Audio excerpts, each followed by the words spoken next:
Revelation 14 verse 5 tells us that the 144,000 are found without fault before the throne of God. By what means are they without fault? And did they ever sin?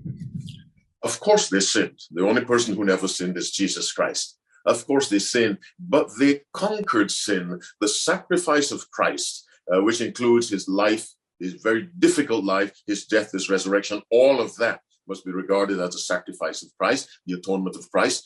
All of that provides the power for us to live above sin. We can conquer sin. You see, I can do all things through Christ.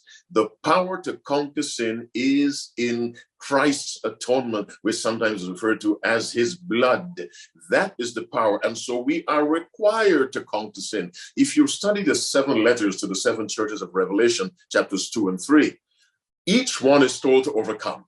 Even the 2 churches that receive no rebuke, Smyrna church number 2 and Philadelphia church number 6, they receive no rebuke from Christ. Yet they're told, he that overcometh shall not be hurt of the second death, as Christ told the 2nd church, Smyrna. And so overcoming, Revelation 3:21, to him that overcometh will I grant to sit with me in my throne, even as I also overcame. We must overcome sin the way Christ was victorious. Yes, they have overcome sin, but they have not lived sinless lives. Only Christ did that.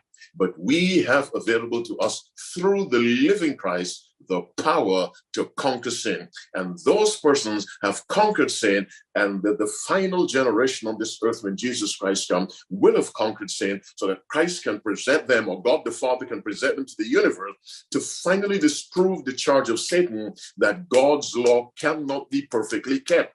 Jesus did it, but he was only one witness, and the Jewish tradition says you need 2 or 3 witnesses. The final generation, those who conquer sin in the power of Christ, will be the second witness God needs. Here is Christ, and here are those who live a Christ-like life. And so that group in Revelation 14:5, they have conquered sin through Christ. And that challenge is for us. Everyone who comes to Christ, that person's aim must be Christ-likeness, total conquest of sin, because one sin unattended will destroy you. The smallest sin, the least so-called significant bad habit will destroy a person if it is not dealt with. One sin put Adam out of the garden, one sin can ruin things in heaven. And so conquest of sin is absolutely necessary. And there will be those alive on the earth who have conquered sin through Christ.